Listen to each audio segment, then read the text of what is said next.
Critério Sustentável, o podcast para falarmos tudo sobre gestão pública e sustentabilidade. Olá, sejam todas e todos muito bem-vindas e muito bem-vindos a mais um episódio do Reverbere, o podcast do Portal LC. Epa. O que foi, Keké? O que foi, que tem? Deixa eu fazer meu trabalho, Keké. O que é que tá trabalhando? O que é que você quer, Keké? Oxente. Este é mais um episódio de número... Qual é o episódio do seu? 49, e você está aqui assistindo o Critério Sustentável com a galera do Reverbere. Estamos nesse episódio que é assim... Você vem para o nosso estúdio e depois quer ficar... Oxe, eu pensei que eu estava em casa. Gente, você quer sustentabilidade, compartilhamento de estúdio. É verdade. Gente, é o seguinte, esse episódio aqui, ele vai ser muito gostoso, porque é um episódio que acontece entre amigos, entre pessoas que têm uma paixão muito grande por aprender e, mais ainda, por ensinar. Mas se você acha que toda essa energia de podcast começou com o Kix Cartesini, meu marido, que filma para nós, assim, de forma gratuita, né, Belinha, Adriana? Não começou não. Começou com Rafael Sérgio de Oliveira e com João Domingues. E eu não poderia deixar de fazer esse início sem antes agradecer a vocês dois, que são grandes incentivadores do nosso trabalho. Então, a gente tem uma gratidão, assim, gigantesca, porque foi sendo convidada para o episódio do Reverbere para falar sobre licitações e sustentabilidade, que a gente teve a ideia de fazer esse podcast. Então, antes de mais nada, gratidão. Obrigada. E a gente agora é obrigado a dividir o Kiko com vocês. É isso. No final das contas é isso, né? Kiko, você também foi injusto que você disse. Vocês acham que começou com o Kiko Scartesini? Foi com o Kiko, sim. Só que o Kiko era só nosso. Era só nosso e agora a gente tem que dividir. Exatamente. O Kiko agora é de todo mundo. No final do episódio, o Kiko vai mostrar a carinha dele para vocês também terem um pouquinho, né, dessa visão divina que é o meu marido. Para a gente é uma alegria estar aqui também. Falta a Adriana aí lá no Reverbere. Vamos providenciar isso. A gente tem uma dificuldade grande pela agenda de ir e tal. A gente com a Bela, acho que foi no, sei lá, nem tem o episódio 100, mas a Bela deve ter ido no 100, porque demorou para ir. Você foi mais no comecinho. E é uma alegria. Parabéns para você pelo que você faz. De um tema que a gente sabe que tem muita dificuldade de emplacar, porque as pessoas não gostam muito de falar de sustentabilidade, porque é uma mudança, né? E, na verdade, essa é a tônica da sustentabilidade na própria contratação pública. Tudo que a gente estuda de sustentabilidade na contratação pública é o poder regulatório das contratações feitas pela administração, que é impor um novo padrão de costume. Não só para a administração, mas inclusive para o privado, na produção de produtos sustentáveis e toda a gestão contratual sustentável. Então, o que vocês fazem é uma verdadeira operação de uma transformação e é muito bonito esse amor que vocês têm por essa causa. É tirar da zona de conforto, né, Keké? Exatamente. Mas, nós somos 3 panteras. Parabéns, Adriano. Parabéns, mano. É tirar o servidor da zona de conforto para poder produzir melhores resultados, né? E vocês estão de parabéns. O que não envolve só sustentabilidade no sentido verde da palavra, né? Não. E que vai, inclusive, aí para a governança, coisas que vocês também trabalham muito bem. Aliás, esse é o grande desafio, né? Ter essa visão sistêmica das contratações, da sustentabilidade. Da gestão pública como um todo, né, Bela? É um combo, pessoal. Mas eu queria fazer um convite para vocês que estão nos assistindo. Nos siga nas redes sociais, ao Critério Sustentável, ao Reverbere, né? São 2 canais de aprendizado que vale muito a pena, com especialistas, gestores de excelência, que a gente se esforça muito, né, Rafa, João, para trazer essas pessoas para cá, para gerar conhecimento, né? a grande parte, né, desse trabalho gerado de forma gratuita. Reverbério agora conta com patrocinador, Verdade, é isso? verdade. A Vamos Licita falar do Digital, patrocinador. A Licita Digital, nossa parceira, que acredita no nosso trabalho já há um tempo e tem estado conosco, é uma alegria para a gente, porque é uma grande empresa que se preocupa muito em trazer eficiência e segurança para a administração pública, oferecendo uma solução que é gratuita para a administração e de um valor muito baixo para os empresários que querem vender para o governo. Até fica aqui, se você ainda não assinou Licita Digital, assine, porque é uma grande oportunidade. Você abre diversas oportunidades de licitações aí, sobretudo para municípios e estados que tem um mercado aí vastíssimo e que abre-se essa oportunidade com valores baixos. Não é nada que venha a impactar no orçamento das empresas. Maravilha, a gente tem que divulgar esses trabalhos de excelência que tem o condão de auxiliar o gestor, principalmente o município, Sim. né, Rafa, que Sim. passa ainda por tanta dificuldade. Mas queria convidar você, então, para nos seguir, GPS, _critério sustentável. A gente está no YouTube, estamos também no Instagram e em breve nossa página, né, Belinha? Saindo aí com muita ajuda de um dos nossos entrevistados, Igor Vasconcelos. Fica o nosso beijo aqui para você.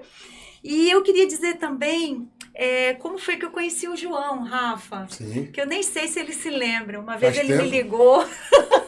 Ele não vai lembrar desse tempo. Você pode contar essa história, a Bela que não pode. Não. Ele não lembrava disso, porque ele não estava casado com a Belinha ainda, e tudo para trás, né? Antes dele conhecer a Belinha, ele esqueceu. Só ficou Gabi e Meg. Ele esqueceu até a aparência dele antes de ele casar.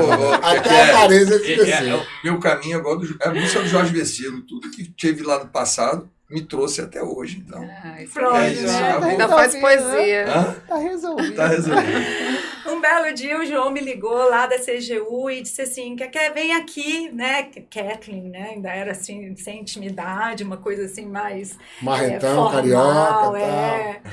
E veio aqui falar pra gente de sustentabilidade em contratações públicas. Eu não sei se você se lembra disso. Eu trabalhava na coordenação do meio ambiente. Isso aí foi lá quando mais ou menos voltei para a CGU em 2017. Exatamente, por aí. E aí eu fui lá, conheci o João, mais tarde fico sabendo que a vida dá muitas cambalhotas e eu já vou passar logo a palavra para minha colega Isabela Brito, que vai fazer a sua audiodescrição, até esqueci de fazer a minha. Mulher 50 a mais, cabelo castanho na altura do ombro, óculos transparentes e um blazer bege com um broche de flor. Belinha, sua audiodescrição, que bom que você está aqui comigo, você, Adriana. Apresenta o João. É para eu apresentar você? Então, vamos para minha audiodescrição. Tudo bem, pessoal? Eu sou uma mulher loira, 50 a mais, cabelos longos, estou trajando uma roupa cinza. Estou aqui no cenário, ao lado de Kathleen e de Adriana. Bom, falar do João. O João é auditor federal de finanças e controle da CGU, mas eu acho que muitos de vocês já sabem, é formado em odontologia e é um dos fundadores do portal LC, que tem o Reverbério como um dos seus principais produtos, né? E aí? Além de tudo, meu esposo. Seu esposo. O melhor de Campeão de tudo, audiência meu do esposo. Reverbério. Campeão de Não, audiência do e já que Reverbério. você falou, o Reverbério lançou o portal lançou um outro canal hoje, né, Rafa? Dica do João. Dica do João.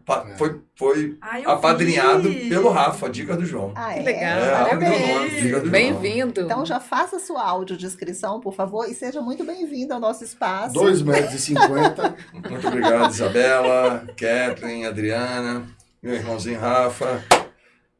Eu sou o João, 50 a mais, quase 60. Cabelos grisalhos, 1,95 m. Estou vestindo um blazer azul claro, com uma camisa, um blusão, né, por baixo, branco. Muito É bom. isso. Muito bom, bem-vindo. Muito obrigado. Bem-vindo, Olha só, Rafinha. eu não vejo. Obrigado, O velho. problema é me chamar. Para mim, não existe o tal do conflito de interesse. Não, nunca Se nunca existiu para mim. Se me Você chamar, não desculpa pra ela fugir do Reverbério. se me Gestão chamar. de risco. O que é? Eu vou pra ti. Eu sou facinho. Se chamar de novo, eu venho. Tá bom, João. Dri, por favor, sua descrição e apresentação do Gente, Rafa. que delícia de noite, né? Que delícia de Legal. entrevista. A gente aqui entre os bons. É muito bom estar entre os bons. E essa missão, né, que a Kathleen falou, eu gosto sempre de insistir, que a gente precisa chegar na ponta, né? O Brasil com essa dimensão toda, com todos esses... Gente, só no Executivo são mais de 5.000 órgãos para aplicar, com todas as dificuldades para aplicar diversos normativos que tratam de contratações, e esse papel de estar levando conhecimento, ele é muito importante, ele é muito necessário. Então, que alegria estar aqui, me coube, vou fazer minha autodescrição, eu sou morena, cabelos abaixo do ombro, tô com uma blusa verde, 50 a mais, um sorriso largo, e agora é sua vez de fazer a sua audiodescrição, a gente estava esperando. Rafael, fundador do Portal LC, junto com o João, advogado, consultor de empresas públicas, e nos dá verdadeiras aulas no Reverbere, que são imperdíveis, e autor de um livro que a gente hoje está divulgando. Coautor. Coautor de Comentários à Lei de Licitações e Contratos. Mostra o livro aí, Kathleen. Essa é a segunda Além de edição. diversos outros artigos em outros livros, mas enfim, olha que privilégio da gente estar com este alto nível de E pai de entrevistados Aurora. hoje. Isso que é importante, pai de Aurora. Pai de Aurora. Sua filhada e da Bela. Minha filhada de Beijo, Bela. Lolo. Rafael, com você, vou fazer uma pergunta, mas eu peço que antes você faça a sua autodescrição e nos diga qual é a sua visão, preciso ler aqui, gente. Qual é a sua visão, por exemplo, se você tiver que explicar para o gestor que está na ponta, na operação, o que realmente mudou desde a implementação da Lei 14.133 até os dias de hoje, nas contratações públicas, qual seria o seu olhar sobre um acerto e um tropeço? Porque é muito ampla essa pergunta, né? Um acerto e um tropeço, mas comece com a sua audiodescrição, por favor. Bem, Rafael Sérgio de Oliveira, minha audiodescrição é que eu estou vestindo uma camisa branca, um terno azul listrado, eu sou 40 mais, 45 mais precisamente, acho que meu cabelo é castanho, tenho barba e estou usando óculos. 1,74 m, 20 a menos que o João. Ele gosta que diga isso, eu adoro. Gente, eu acho que a Lei 14.133 ela é uma excelente lei. E acho que, inclusive, nós, como professores que falamos, que escrevemos dessa lei, temos que ter muita responsabilidade, até mesmo quando criticamos essa lei. E, sobretudo, porque há missões nessa lei que eu posso até discordar, como fazer um ETP, não discordo, tá? Mas eu estou querendo dizer que, tipo, eu posso discordar, mas há missões, eu não discordo do ETP, há missões que existem na lei que um gestor público pode, diante de uma crítica do professor, achar e dizer, tá vendo, ó, isso não serve para nada mesmo, não. Essa lei é burocrática. E eu acho que não dá para dizer que ela é. Acho que, inclusive, a gente tem que ter parâmetros para dizer que poderia ser mais simples, mas mais simples como? Não é algo simples, é um lugar onde se gasta dinheiro público, é um lugar em que, gastando dinheiro público, você tem várias pessoas querendo aquele dinheiro, aquela oportunidade de negócio, querendo porque tem uma empresa, porque aquela empresa tem diversos funcionários, aquela empresa, com isso, gera empregos, e essas pessoas que estão lá comem daquilo, vivem daquilo, então é um ambiente de disputa. Naturalmente, por ser assim, você tem um ambiente que é merecedor de muito cuidado, de muita cautela. Então, não é simples em lugar nenhum do mundo contratação pública. Não é simples em lugar nenhum do mundo. Até mesmo quando você fala o e-marketplace, é massa, é maravilhoso, mas ele tem toda uma estrutura de uma central de contratações por trás, que é um trabalho complexo. Então, eu crio dentro do órgão público, dentro da administração pública como um todo, uma figura que eu crio a figura do órgão que é o provedor, que é a central, e tiro outro órgão que é o consumidor. Esse consumidor simplifica o trabalho dele. E isso é uma questão, acho, Bela, não sei, de governança, e que eu acho que a gente deveria fazer isso. Mas quem estiver na central vai ter um trabalho complexo, porque a contratação pública é complexo em qualquer lugar do mundo. Não é algo simples. Até porque hoje você faz muitas atividades públicas pelo contrato. Gestão pelo contrato. Contrato é um instrumento de gestão. Então, eu acho que a lei ela trouxe, ainda assim, uma maior discricionariedade para o gestor público e ela, sim, simplificou muitas coisas comparadas com a Lei 8666. E que, se você comparar até com o ordenamento de outros países, é uma lei que traz institutos muito modernos.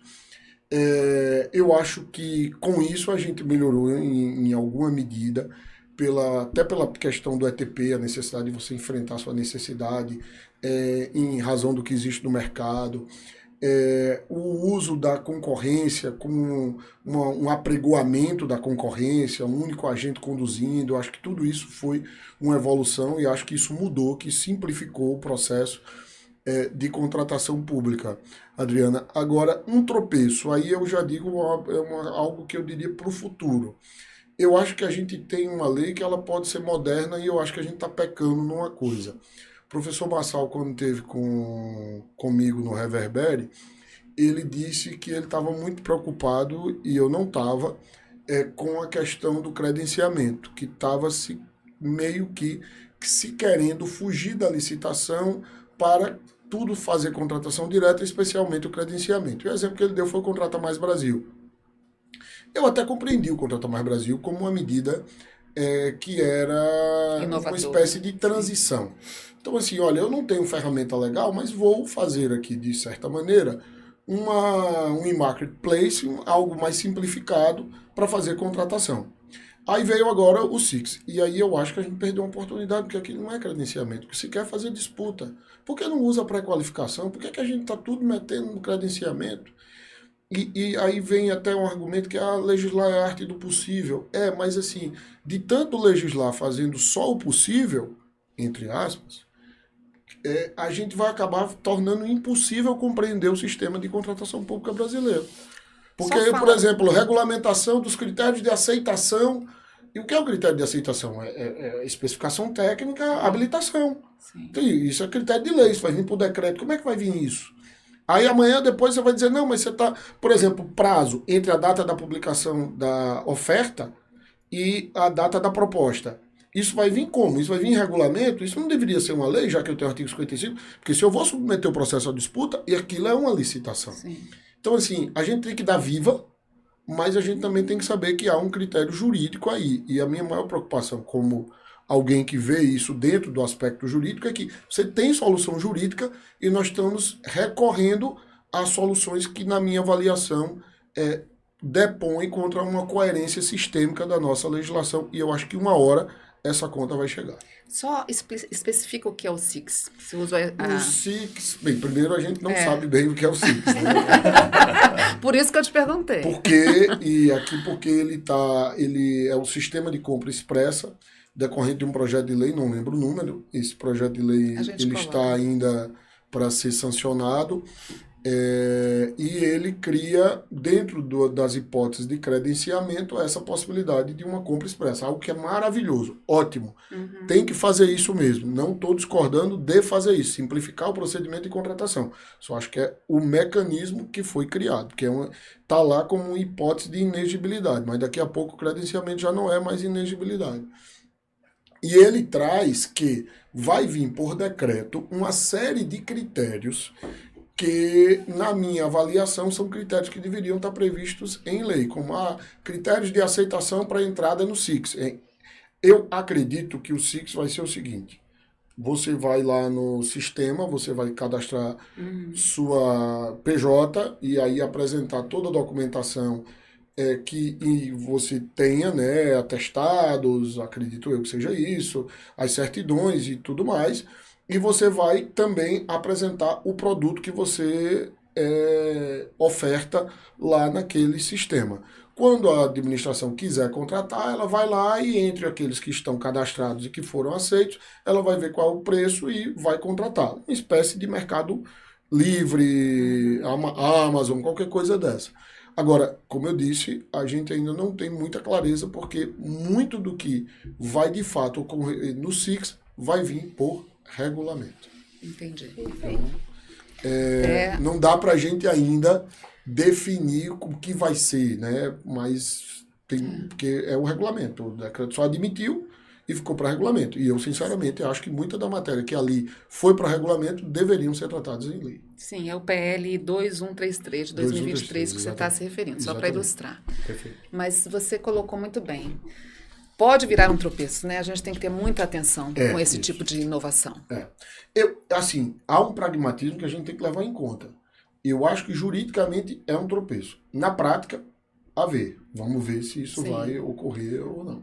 Vamos aguardar. Aguardar. Belinha?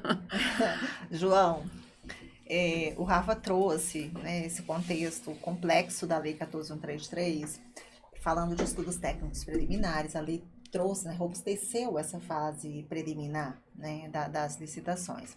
Você é um profissional que atua na ponta, na auditoria, né, e tem uma vasta experiência lecionando, dando aulas pelo Brasil inteiro, diferentes órgãos, conhecendo a realidade por aí. Da sua realidade como auditor, né, e de alguém que conversa muito com o gestor. Eu sei disso porque, né, em casa, o tempo todo, assim, o João, ele é muito prestativo, ele atende o tempo todo os alunos, os gestores, o Rafa sabe como é que é, né? Verdade. E, assim, Sempre assim. sempre Acessível, assim, né? extremamente acessível e sentindo as dores da gestão. Você é um auditor que sente essas dores, né? E eu queria que você trouxesse pra gente essa visão de auditor, da sua experiência, quais as dicas que você daria? Vendo os problemas que você, né, lá na auditoria, nos seus grandes relatórios, né, complexos relatórios, que dicas você daria para esse gestor para que ele possa, os cuidados que ele poderia ter nessa fase preparatória para mitigar riscos futuros? Eu vivi para ver a minha esposa me fazer a pergunta. Eu também. Ao Achei que vivo. isso não Olha. aconteceria. Eu pensei que isso nunca fosse acontecer. Eu fico até emocionado. Você sonhava com isso, João? Em público, né? Porque no privado vocês dois só falam de licitação. Pois Bela, deixa eu voltar aqui um pouquinho, né? A Lei 1433, ela tem como um dos pilares o planejamento, né? Então, talvez seja a grande novidade, vamos pensar assim, da lei para as contratações públicas, o planejamento. Em que pese no Poder Executivo Federal, né, a gente que é do Executivo, a gente já vem desde 2018 trabalhando, ou até antes, trabalhando o planejamento mesmo, já mais intenso, só que a partir de instruções normativas, instrumentos, né, normativos e infralegais. Então, eu vejo que o planejamento, ele é uma ferramenta, é um princípio, mas vamos pensar como uma ferramenta de propor mudanças na modelagem, no formato, no produto a ser entregue à sociedade, às organizações públicas. Então, você, para aproveitar essa transformação, o planejamento ele tem que deixar de lado o cumprimento de formalidade. Por que eu falo isso? Porque é muito comum a gente pegar processos para poder dar uma olhada e o processo ele é cumprimento de formalidade, Rafa. Tem um ETP, tem um PR, tem um mapa de risco. Uma vez eu sou muito afeto à área de planejamento, e aí tanto de ETP, de TR, com pesquisa de preço, mapa de risco. Mapa de risco eu tenho uma professora muito boa em casa. E a parte de gestão de contrato. Uma vez eu fui estudar um ETP e eu fui montar uma palestra de ETP. Eu falei, ETP, botei. Aí veio assim, ETP, necessidade. Era de um órgão do Ministério do Meio Ambiente, necessidade, comprar uniforme. Aí eu fiquei pensando, qual deve ser a solução se a necessidade é comprar uniforme? Aí eu continuei a ler. Aí a solução era, cada um compra o seu e eu indenizo. Eu fabrico ou eu contrato uma empresa para poder fazer o uniforme. Você vê que são Estratégias.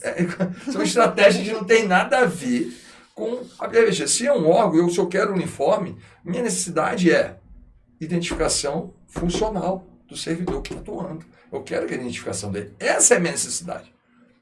Então, se você pensar que o grande problema hoje, e meninas e Rafa, é quem está lá na ponta, ele já sabe o que quer comprar. Ele já sabe a solução. E é por isso que as coisas se repetem. E é por isso que às vezes você não evolui. E aí, quando eu dou aula de ETP, Eu costumo falar o seguinte, e a Tatiana agora, não sei se ela vai gostar, se ela vai brigar comigo, a Tatiana Camarão. Ela vai brigar, claro. Ela só briga. Tatiana Camarão vai brigar comigo, mas eu vejo o ETP como um aprimoramento de solução. Então, se você faz um ETP... Então, assim, nós estamos 2-1 com Tatiana, né? Ô, João, mas ele sabe a solução ou ele acha que sabe a solução? Eu porque- acho que é uma Não, questão metodológica. Não, ele porque ele não já sabe Não, qual é a pergunta. Ele está acomodado numa solução. Não, mas ele já acha sabe. que sabe a Isso, solução. isso, mas ele vai repetir a solução. É. E é por isso que vem agora a outra parte, Dri. Quando você faz uma solução dessa, que é aquisição de uniformes, eu vou executar isso durante um período. Pode ser uma ata de registro de preço. O que eu tenho que fazer? Aí vai entrar a parte que a Isabela domina perfeitamente a governança. Avaliar os resultados daquela contratação. Para ver se aquele uniforme ele está adequado. Por quê? Eu vou precisar comprar um uniforme daqui a pouco. Eu preciso fazer tudo de novo? Não. Se eu avaliei, eu mexo nos requisitos da contratação. Vou mudar a gramatura do tecido. Vou mudar a cor do tecido, vou mudar o formato do uniforme, vou mudar o emblema. Então você avalia aquela solução que você propôs a adquirir, a comprar, e para ver se aquela solução te atende. Se ela te atende, o teu próximo ETP, ele é um ETP, para mim, bem simplificado, daquela solução que você já testou. Veja, serviço de vigilância patrimonial. Vai ter alguma coisa diferente disso? A não ser assim, alguma forma de execução. Como, por exemplo, se você vai botar vigilância com vídeo monitoramento, mas é um requisito. O tipo de jornada, isso é um requisito. Mas a solução vai ser a vigilância patrimonial. Não tem outra coisa diferente disso. Então, o que falta hoje para o gestor é avaliar a execução do contrato. E eu não falo de fiscalização de contrato.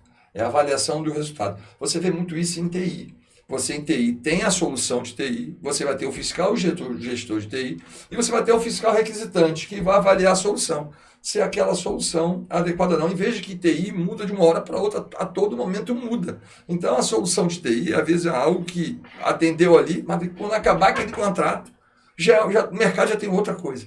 Mas normalmente a administração, por comprar sempre as mesmas coisas, o mais do mesmo, o que vai mudar é a formatação e a estratégia de adquirir. Eu posso fazer licitação, posso fazer SRP, nas hipóteses que cabe credenciamento, fazer marketplace. Então, eu acho que o gestor ele tem que estudar muito bem a sua necessidade, colocar isso nos documentos, não de uma forma de cumprimento de formalidade, e avaliar os resultados.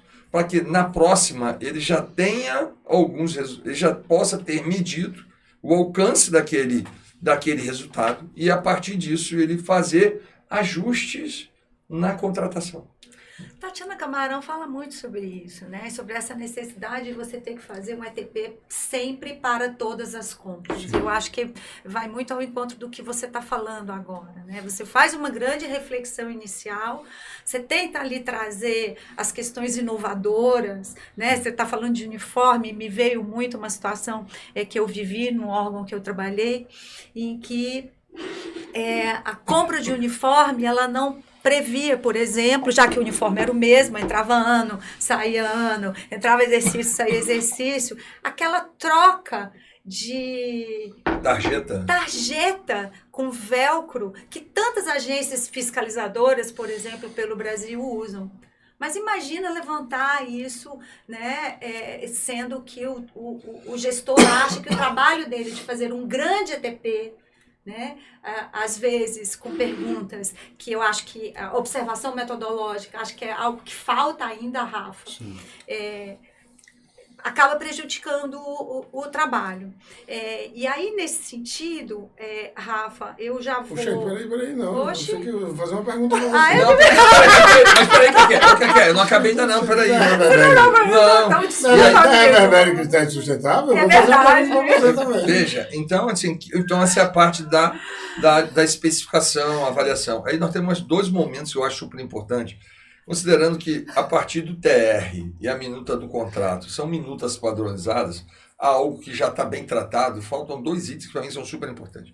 O mapa de risco, né? O mapa de risco que eu vejo hoje nas contratações, eles não medem os riscos, eles não indicam os riscos, eles não avaliam de forma correta e não indicam, consequentemente, as ações de controle e as ações de contingência. Então, você vê um mapa meramente formal. Quando você estuda a contratação, você olha para o mapa e fala, peraí, filho, isso aqui é de onde?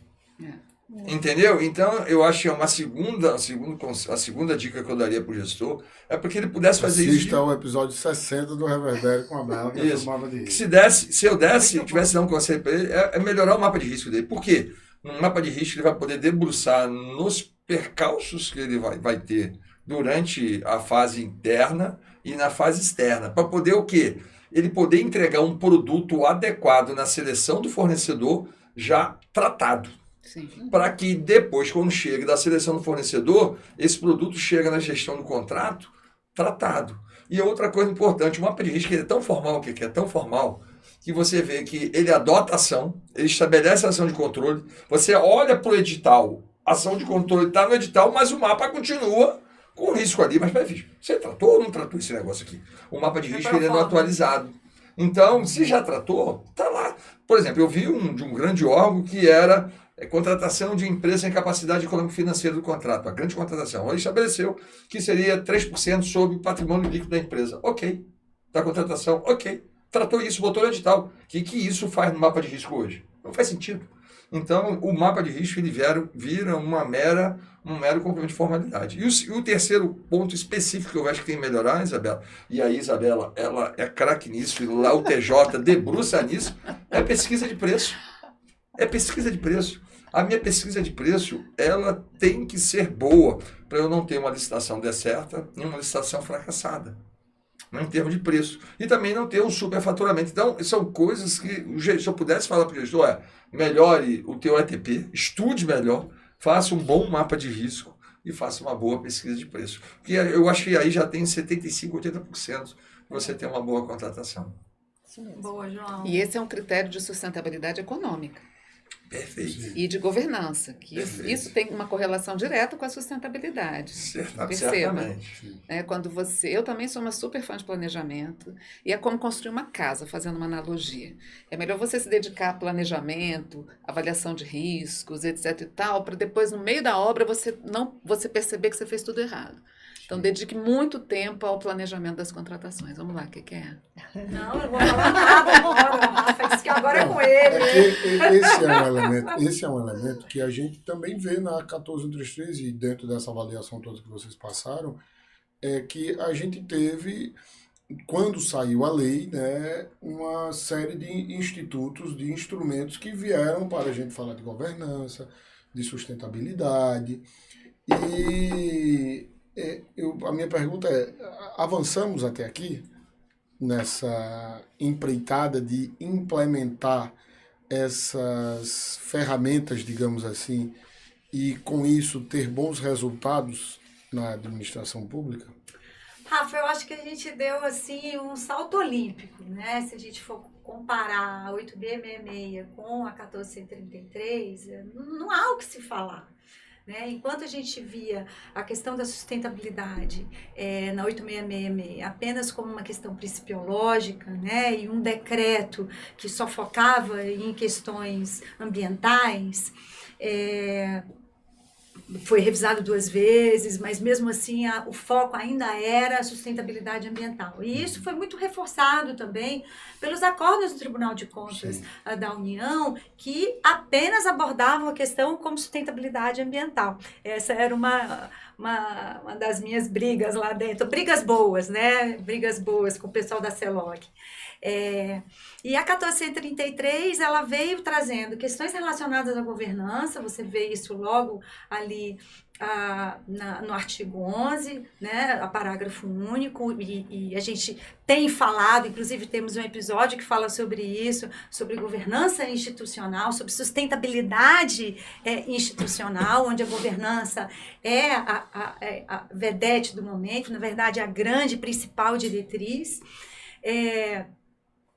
E veio a promoção do desenvolvimento nacional sustentável como questão, além de principiológica, questão objetiva, né? Quando você tem que realmente tentar perseguir a sustentabilidade juntamente com a inovação quando a gente fala dos objetivos da licitação. E aí vem critérios sociais, vem questões relacionadas a impacto ambiental, a mitigação também de riscos ambientais. Eu acho que deu realmente uma ampliada, né? Mas falta o gestor ainda compreender o que é sustentabilidade com essa visão sistêmica que a gente tanto fala, né? E as meninas, a gente sempre está falando sobre esse olhar 360 que a gente precisa ter sobre a contratação. Né? E muitas vezes o gestor fica muito apegado ao aspecto econômico sem se dar conta que ele está falando de sustentabilidade, né? Sob o viés econômico. Né? Então, quando você fala da construção de um bom ETP, de um olhar muito carinhoso e cuidadoso, por exemplo, para o planejamento, todos esses viés estão sendo considerados. Posso fazer um contraponto? Faça lá. Diante disso que eu falei, e aí vai para a Adriana, é que a gente tem também, dentro da administração pública, eu acho que um problema estrutural. Porque, eu vou dar um exemplo, uma coisa simples, coisa que está aí desde que existe contratação pública, eu acho. A aplicação de sanção. E você vê, às vezes, casos que o contratado descumpre o contrato. É caso de aplicar sanção e o gestor diz, eu não dou conta de parar para aplicar essa sanção. Sim. Exatamente, porque você tem, às vezes, dentro do órgão, dentro de determinadas estruturas, uma sobrecarga no setor de contratação. Que às vezes é demandado por todas as áreas e que às vezes não sabem as áreas, inclusive porque as áreas demandantes não se preocupam de saber de contratação, quando elas deveriam, porque é um instrumento de implementação da política pública que aquela área demandante está implementando. Ela implementa aquilo pelo contrato. A área de educação implementa transporte público pelo contrato, faz alimentação das escolas pelo contrato, material escolar e tudo isso. A vacina, a área de saúde. Então, assim, será que isso não é, Adriana, também um problema estrutural? Será que a gente tem na Lei 14.133 institutos bastante modernos, como a possibilidade de vedação de marca, exigência de certificação ISO, certificação ISO para habilitação e para fiscalizar o contrato. Para você depois chegar lá e atestar, houve uma certificadora que veio e disse que esse contrato está cumprido, está bem executado. A própria cláusula de retomada, o seguro com cláusula de retomada, será que não é também, às vezes, uma sobrecarga de uma lei que, sim, traz instrumentos modernos, mas que determinadas unidades da administração, e eu diria que talvez a maioria, não conseguiria fazer isso? Será que o problema não é criação de centrais, de centros de excelência de contratação para poder dar conta de cumprir tudo isso, inclusive a questão da sustentabilidade? Com certeza. Eu acho que você pontuou alguns exemplos e eu vou acrescentar outros. O João falou. A cesta de contratações dos órgãos é muito semelhante. É muito parecida. Se pegar a cesta de contratações dos ministérios, da esplanada, deve ser muito parecida, dos tribunais. Os itens são muito semelhantes. E até hoje a gente não conseguiu implementar a compra compartilhada. Perfeito. Um outro aspecto, o ser humano, ele é o cerne da sustentabilidade. Aí você vem com uma lei, com vários normativos de suporte que regulamentam a lei, que exigem uma capacidade operacional, intelectual dos gestores de contratação e a área não é valorizada. É uma alta rotatividade nessas áreas porque o excesso de responsabilização dos gestores de contrato. A governança que está prevista na lei e o planejamento são ainda encarados como mais um problema a ser implementado, quando, na verdade, falta o olhar de que isso é uma solução. E vou além, vou trazer uma pimenta. Pega o seu plano de contratações e avalia se as grandes contratações, as complexas, estão previstas para o primeiro semestre. Elas estão espalhadas no decorrer do ano. E aí, quando você chega no final do ano e você não consegue dar uma licitação vazia ou deserta, aí o que você faz? Você tem que cumprir o orçamento, você sai aderindo a um monte de ato. Alguns órgãos fazem isso. Sem nenhuma avaliação de real necessidade, de contexto, sai aderindo, porque eu tenho que fechar o orçamento. Então, assim, o sistema em si, ele está evoluindo, eu concordo com a Kathleen. Entre a 8666 e a 14133, eu vejo um grande salto normativo, Perfeito. que não veio acompanhado ainda de um salto qualitativo da área de contratações.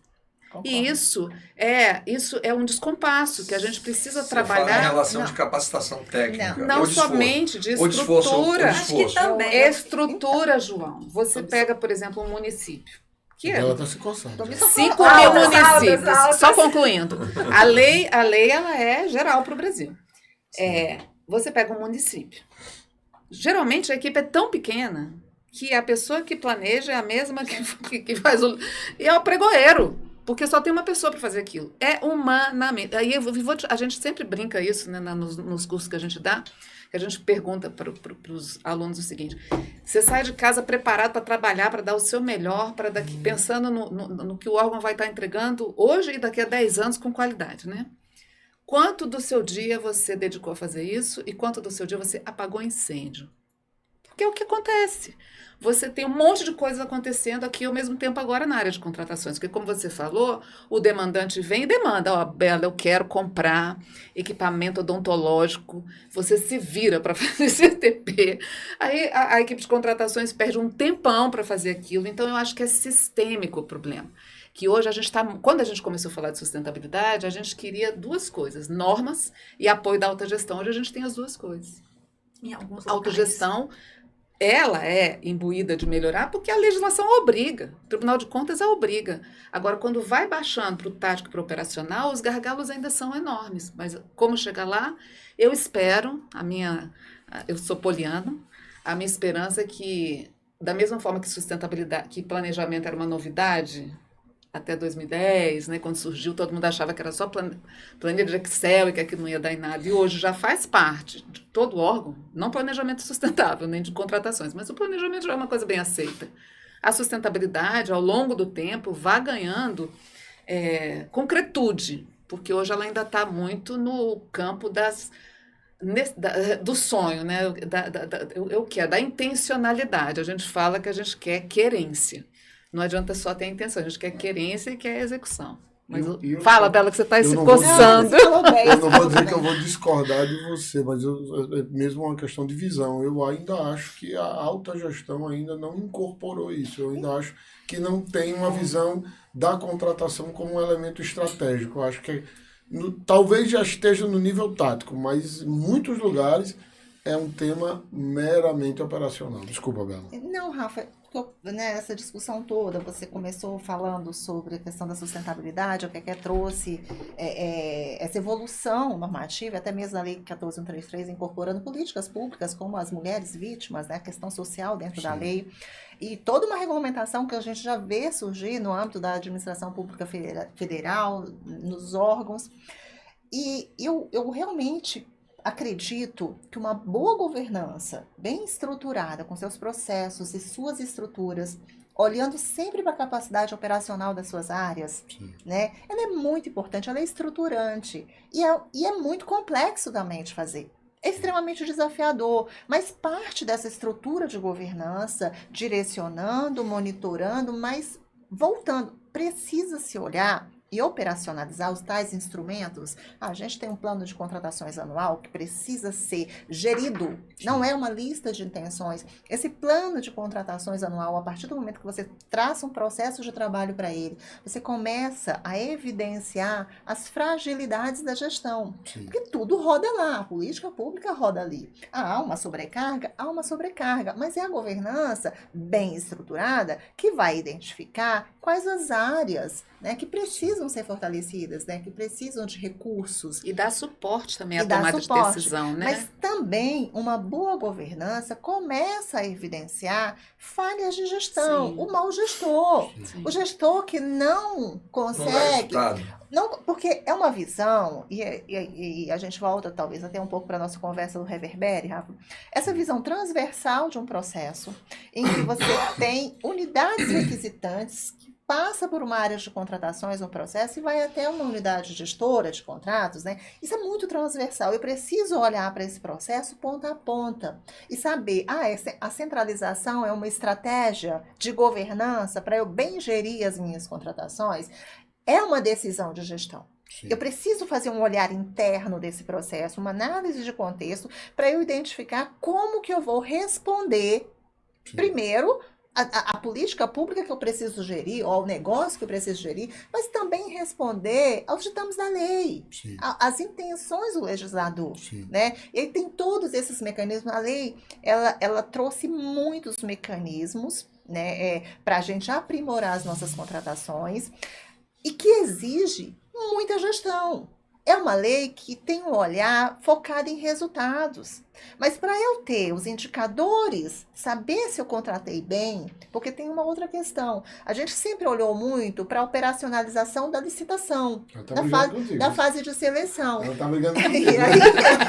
aí, a lei trouxe, robusteceu a fase de planejamento e a gente precisa olhar para a fase de gestão contratual, para gestor e fiscal de contrato. Qual o suporte que esse gestor e esse fiscal têm para operacionalizar um contrato que, se foi feito um bom planejamento, foi bem selecionado e eu preciso aplicar E isso vai criar insumo até para o para eu planejamento. melhorar. Mas eu Planejamento. preciso ter mecanismos Sim. de monitoramento, para retroalimentar. E eu estou falando de governança. Quando a gente fala de sustentabilidade, gerir uma política de mulheres, gerir uma política de egressos dentro das contratações é extremamente complexo. Isso demanda estrutura. Sim.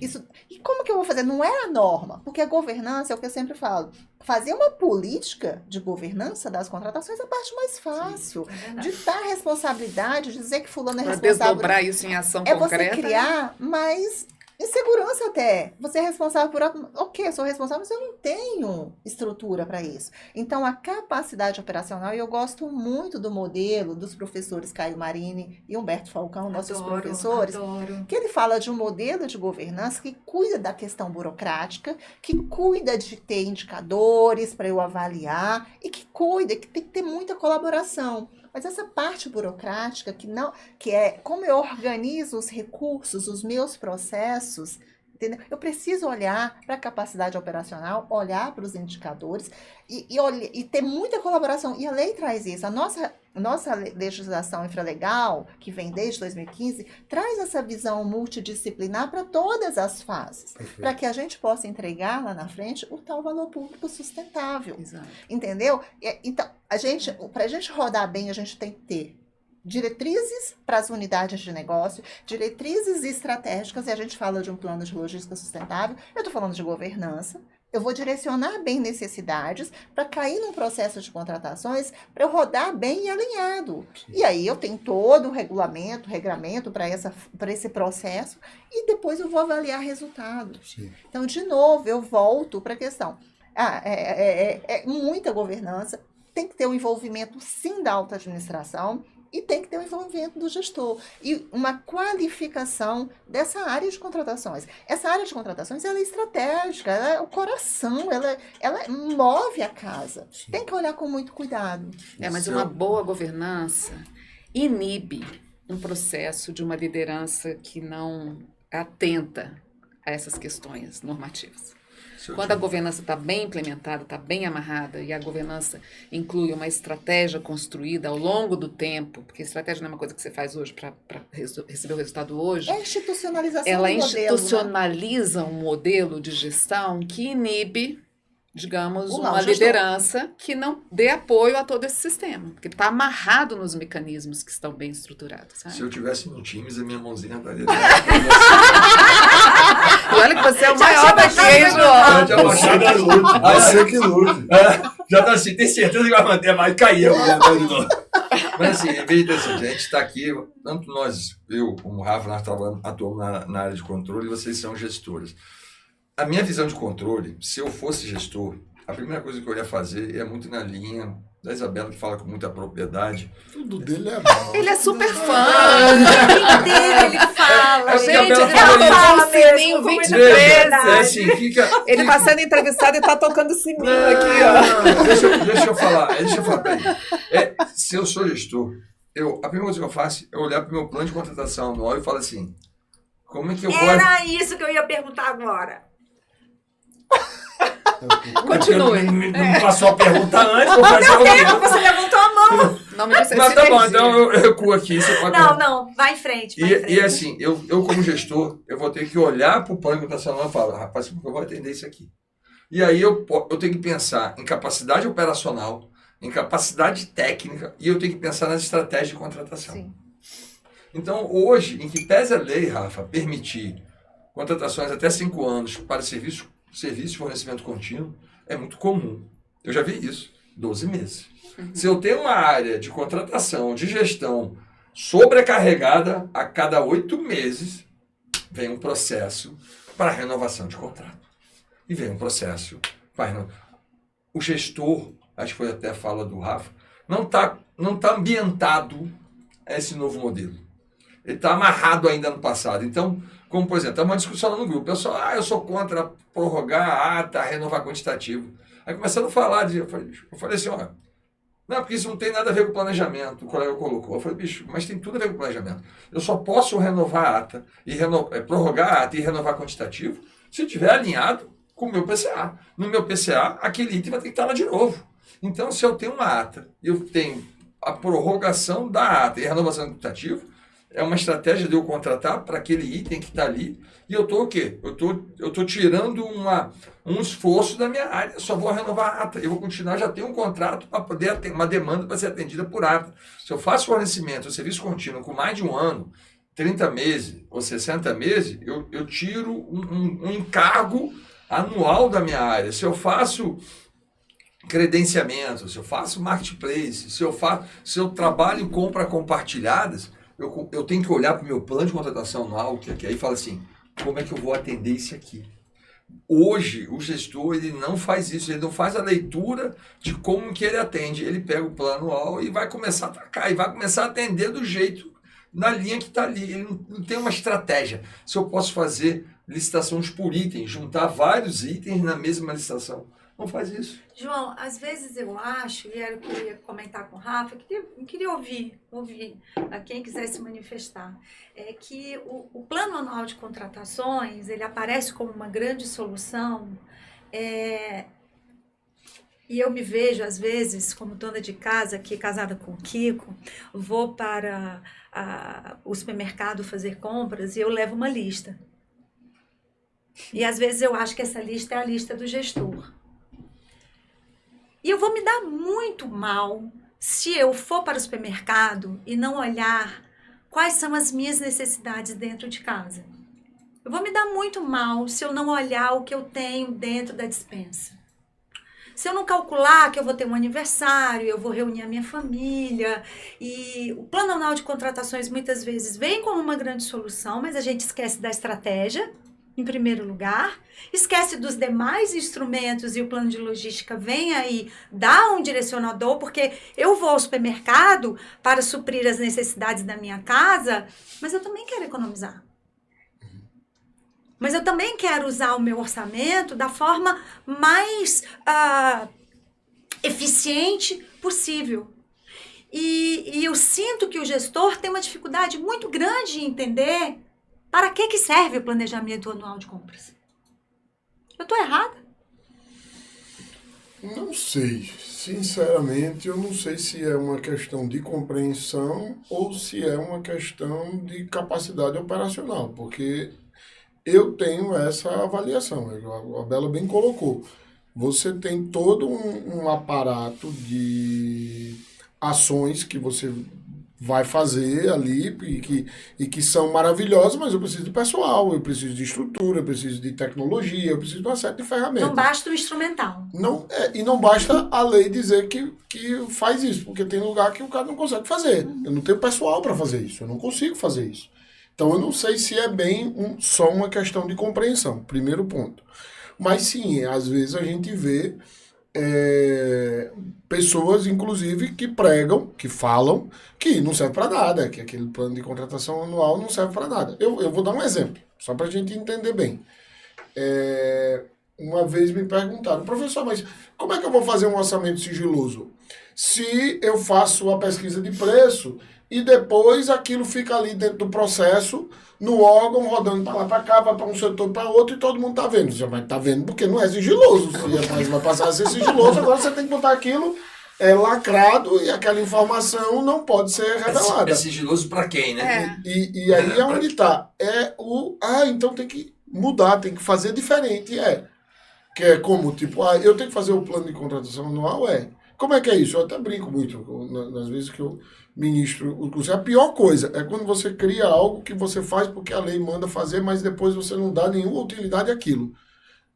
Para que é isso aqui? Não, porque tem que botar isso aí, o pessoal lá da licitação pediu. Tem que botar. Mas como é que eu vou fazer? Eu não sei nem o que eu vou jantar hoje, eu tenho que pensar o que eu vou contratar ano que vem, mas tem que botar. Bota qualquer coisa.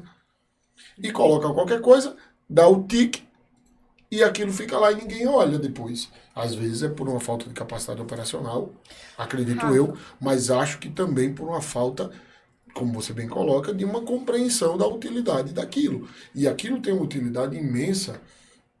Em outros países, essa discussão vem tanto para o planejamento, como para também você sinalizar para o mercado.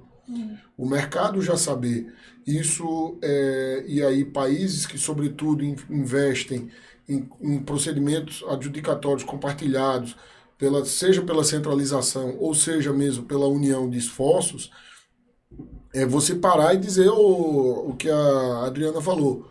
O TJ dali, tu vai licitar isso? Eu vou licitar isso aqui também. Que tal a gente trocar? Tu licita isso, eu vou como participante, tu licita aquilo e eu vou como participante. Então, a ideia do plano de contratação anual está focada nisso tudo, nessa realidade toda, nesse compartilhamento.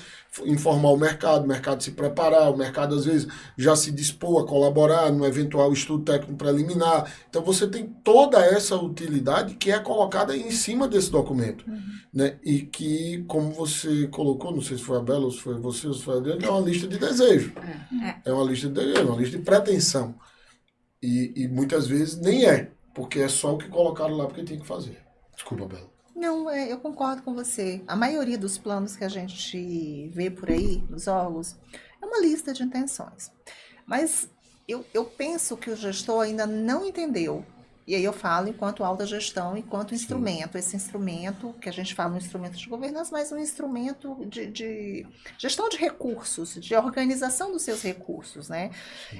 O potencial dele para você melhorar a sua gestão.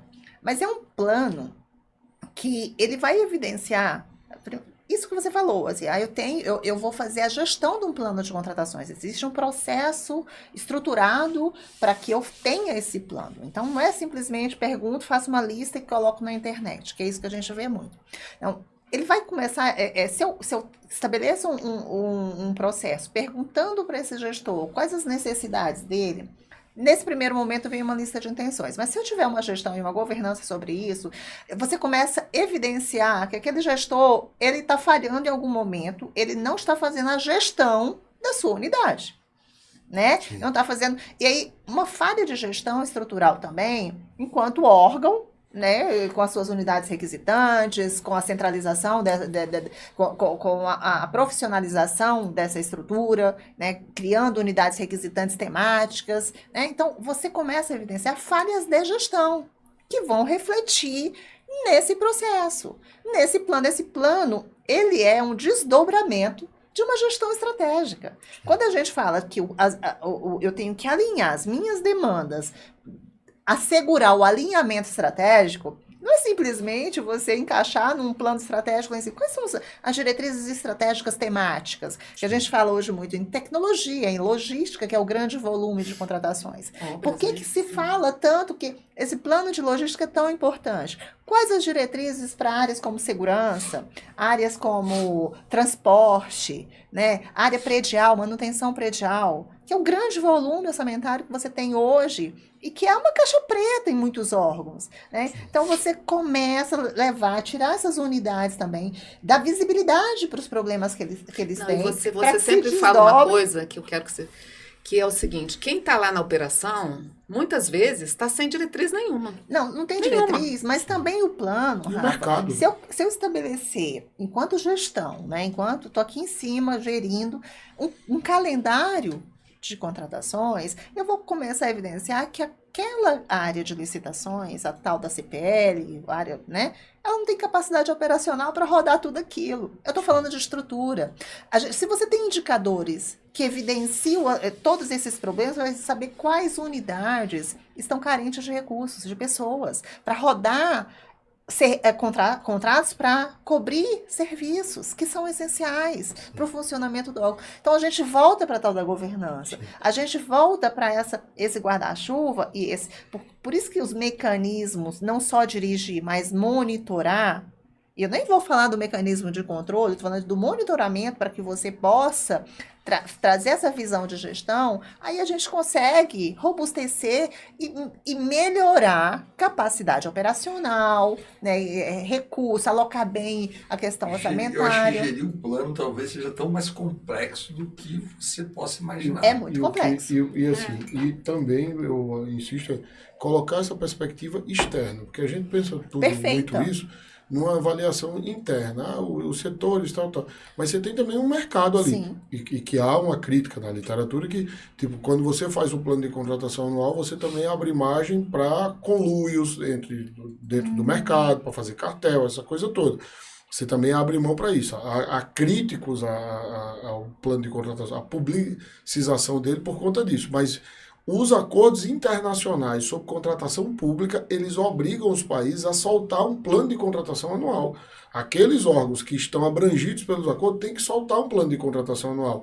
Inclusive porque geralmente são contratações de valores, as contratações abrangidas são valores altos, que é para você que está lá nos Estados Unidos, quer vir numa licitação aqui no Brasil, você procura lá, cadê meu setor aqui nesse plano? Tá, eu estou vendo aí, eu quero participar dessa licitação aqui. E também não faz E aquilo- fundamental, né? E aquilo demanda uma preparação a longo E além prazo. disso, um país continental como como o nosso, quando você dá essa publicização, Sim. você pode estar favorecendo regiões que estão muito distantes dos grandes centros. Perfeito. Então você anuncia, olha, tantos ovos, você vai ter uma demanda aqui desse objeto, que normalmente não tem, porque eu quero inovar, daqui a 2 anos, aí as empresas têm interesse de ir naquelas localidades, que muitas vezes é difícil, é complexo, você fala, isso aqui não adianta, a gente já participou de curso que fala assim, não adianta vir com esse modelo que aqui no interior desse estado a gente não tem esse tipo de serviço que vocês têm na capital. Quando você dá essa interage com o mercado anunciando para ele passa a se interessar a expandir também as suas entregas para o Brasil todo, né? Rafa, desculpa. A mão estava levantada. Desculpa, João. Então fala Porque, você assim, primeiro. Estamos brigando aqui pela mais mão. uma vez a Bela falou. Porque, assim, se você não tem o servidor conectado com a organização, quando ele for executar o plano, ele vai repetir a mesma solução. E aí me vem logo o sistema de transporte de servidores, que muitos dos órgãos até um tempo atrás aí tinha o seu carro, tinha a sua frota, tinha o seu motorista, ou tinha a locação de veículo fornecimento de motorista. E hoje é uma realidade totalmente diferente. Se você não faz uma visão para cima com a organização, o que ela está pensando de estratégia para aquela contratação. Diretriz. Diretriz. E você tem que saber, porque hoje alguns órgãos estão no home office, ou estão em híbrido, né? Estão trabalhando numa sequência, que será que talvez o transporte seja algo realmente necessário? Mas está lá no meu plano. E como é que eu vou atender essa demanda do meu plano? Então você tem que ter é o que você fala, tem que ter uma diretriz, Isabela, para que o gestor lá na ponta, quando for poder, o setor requisitante, for botar a demanda, ele já tem que saber a diretriz para poder alinhar a solução dele com a própria diretriz da administração. Você sabe que no modelo de governança maduro, você tem a necessidade de transporte, né, de servidores, enfim, de serviços na casa, mas o modelo de governança madura vai fazer com que o gestor, ele para se resguardar, ele vai ter essa necessidade, ele vai estudar diferentes soluções, ele pode submeter diferentes soluções para dizer, a administração tem essas diferentes soluções com valores diferentes, com sustentabilidade, né, mais arrojada. Soluções inovadoras. Soluções inovadoras. Qual que é, qual a solução que a gente vai adotar? O PLS, a diretriz, diz que a gente precisa Reduzir o consumo reduzir de a pegada de carbono. Vamos lá, a gente tem 3 soluções. Mas aí vem uma deliberação de cima e resguarda esse gestor. Mas para isso, precisa-se ter processos e estruturas dedicadas a esse processo. Porque o grande problema é que tem órgãos que o gestor está fazendo isso, ele está terminando aqui o almoço e já está na hora de ser viajante. Eu concordo. E isso daí é para ser esse é feito um bem com grande antecedência, às vezes até fora do próprio ano de execução do plano. Você E é um estuda isso nível bem de antes. E é um nível de expertise, um nível de aprofundamento altíssimo, que precisa de gente muito capacitada e com condições de se debruçar no estudo de uma solução a esse nível. Exato. Mas quando a Rafael. gente pensa que as contratações públicas representam um percentual enorme do PIB, Produto Não tenho Interno dúvida, Bruto, não tenho dúvida. não tem o que se discutir que é preciso melhorar, que é preciso estabelecer mecanismos de tecnologia, de inovação, porque se a gente continuar com o modelo do jeito que está, é como uma roda emperrada, né? Você fica ali repetindo O o recurso modelo, acaba, colocar- né? O recurso os sai. recursos são limitados e o impacto de uma contratação pública no orçamento nacional é gigante. Então, a gente está com a bola na mão, sabe, para melhorar. Se continuar da forma como está, expor quem operacionaliza a lei. Exato. E daí esse olhar muito cuidadoso que a gente precisa ter para essas funções essenciais, que é um cuidado da própria lei, Sim. que é um dos mecanismos da governança. Sim. Quando a gente fala de capacidade operacional, eu estou falando de ter processos e estruturas, mas um olhar diferenciado para essas funções que assumem muita responsabilidade dentro do processo, né? Sim. Então, é complexo, é desafiador, extremamente desafiador, mas eu penso que com a Lei 14.133, a gente começa a trilhar um caminho para resguardar o gestor responsável. Porque se ele não é responsável, inclusive na gestão dessas pessoas que vai ser vai atuar como fiscal, como gestor do próprio contrato, se ele não for cuidadoso, ele pode, e aí a gente já tem, inclusive, acordos nesse sentido, ele vai ser responsabilizado pela ausência de mecanismos estruturantes para fazer com que esse processo rode, que a gente qualifique esses recursos. Sininho, João, também sofá. Por quê? Não, gostei. Não, eu teria mais inúmeras colocações aqui, Não tenho mas dúvida. a gente já está com 1h10 de podcast praticamente.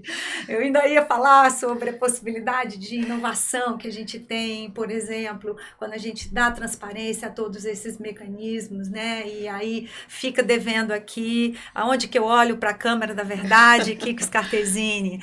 Cristiane Stropa, você está convocada para a gente falar de algo que ainda é considerado inovador nos órgãos públicos e que você também fala muito bem, Rafa, que é sobre facilities. A gente vê aí órgãos ainda patinando em 10 contratos, 15 contratos, ou até mais relativos à manutenção predial, sem se atentar para potencialidade, né, que um olhar mais abrangente dentro da contratação, com foco na inovação, pode trazer de retorno positivo para o gestor. Diga, você respirou desse jeito, vai em A frente. Isabela Fato sabe disso. A gente vai soltar agora na CGU um relatório de limpeza, né? Modelagem de limpeza. E numa das modelagens a gente está vendo o facilities. E aí, não discordo de você, eu tenho ter conversado muito com a Cris sobre isso, que o gestor não sabe contratar facilities.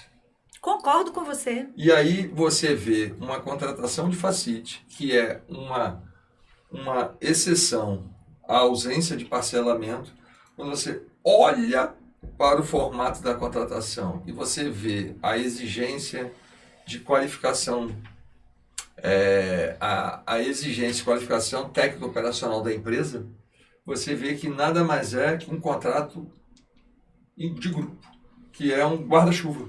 Porque a exigência que ele bota para poder atender o facilities é gerenciamento de mão de obra, só. E não é empresa de facilities.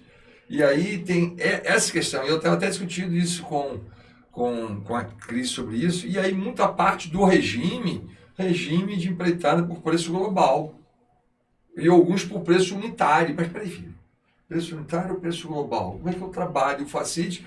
Tendo a ideia do Facility, que você vai deixar ele entrar dentro da sua organização e ele vai dar o preço, que mensalmente vai ter serviços que são fixos, tem serviços que são por demanda e tem serviços que são esporádicos. Aí como é que você trabalha com um regime de empreitada que não está condizente com a sua execução? Então, eu acho que e aí falta a orientação como aproveitar o Facility. A gente vai soltar o relatório, vai soltar esse mês agora, e eu estou vendo isso. Aí você pega assim, 25 empresas participando da licitação. A maioria gestora de mão de obra. Não tem empresa da área que seja de Facility. Tem empresa que, assim, o KNAI dela principal, outras atividades não listadas anteriormente.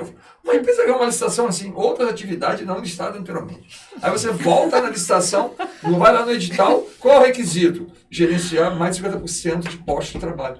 Não é Facility. Então, é sensacional isso, é sensacional. Mas eu acho que, como toda inovação, o gestor não está preparado. Por que isso que quer? Porque a lei lá, a 14011, não é isso? 14011, ela só tem lá um artiguinho que fala sobre isso. E cadê a regulamentação desse artigo? Cadê o debruçar sobre isso e regulamentar isso? Não se tem.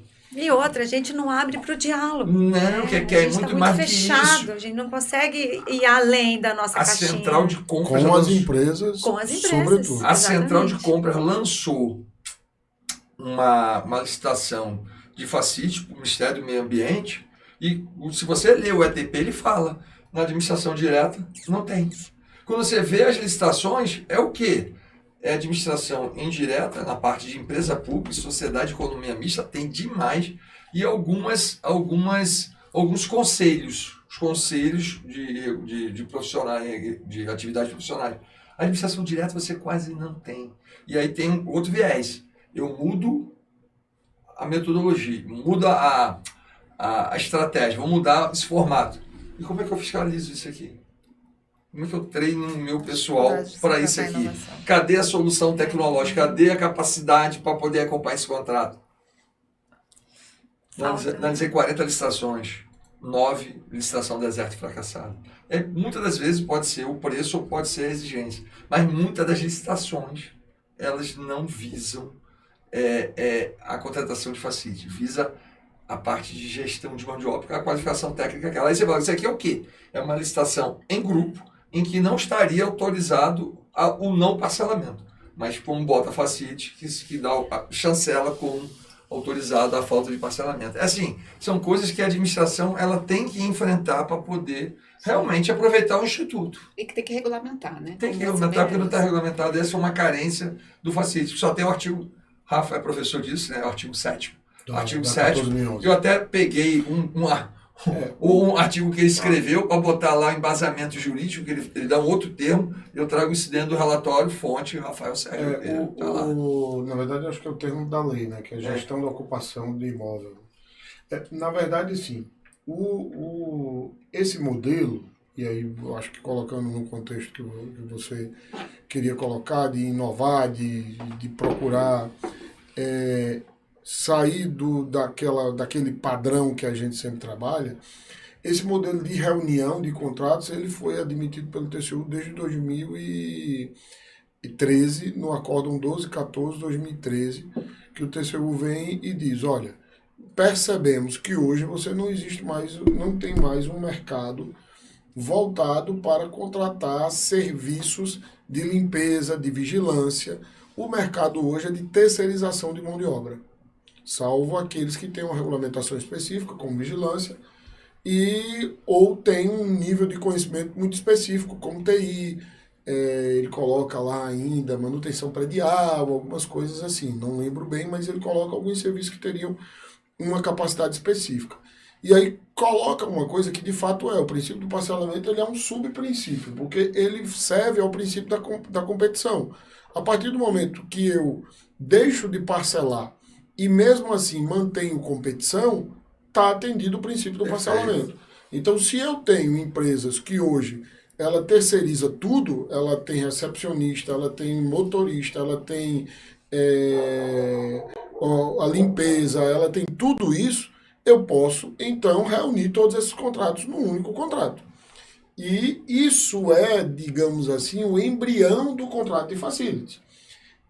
Porque, na verdade, a concepção de facilities, o termo na sua origem em inglês, Né? Exatamente o instrumental que você precisa para se dedicar ao seu objeto de negócio. Então, tudo é facilities. A limpeza é facilities, a vigilância é facilities, a recepcionista é facilities, a secretária é facilities, tudo é.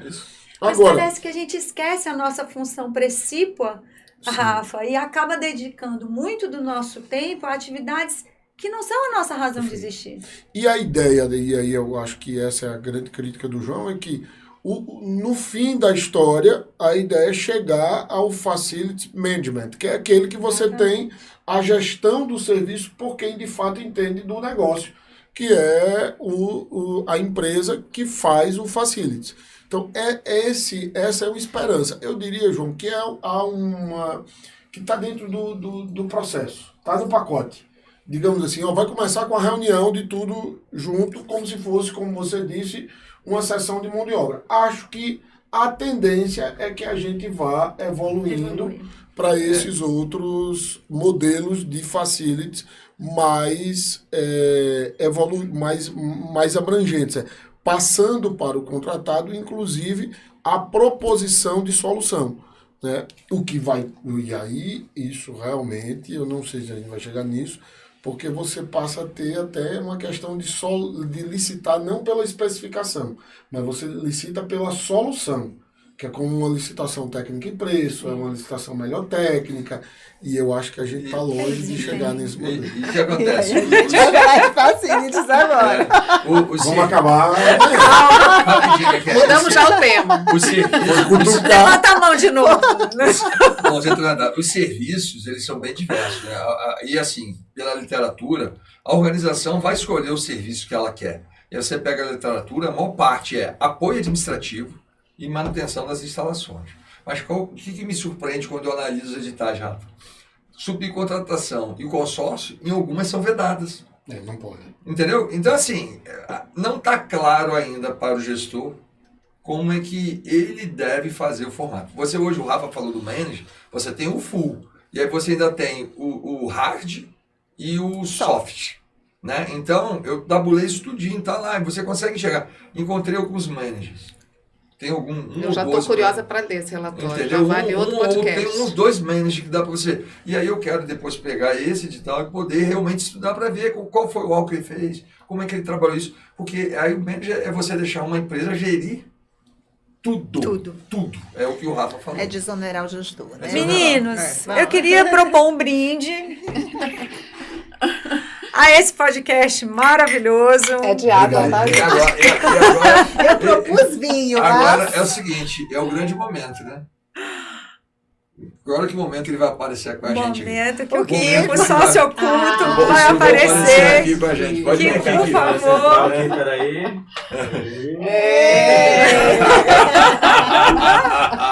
Fica um Lombardi. Gente, o Kiko, ele é unanimidade.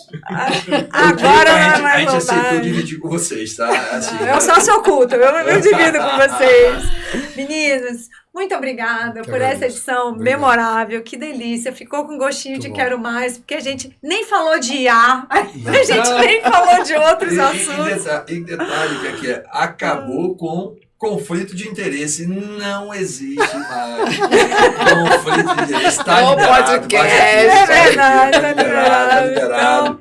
Sem gestão de Nunca risco. existiu. Agora, Nunca existiu. Bom, gratidão por vocês Obrigado, estarem Kika. aqui. A gente marca uma próxima. Meninas, Verdade. foi sensacional. Sim. E a gente se vê numa próxima. Sigam o Reverbere, sigam o Critério Sustentável e a gente se vê mais uma vez por aí. Um beijo e tchau, tchau. Critério sustentável. Oferecimento. GPS.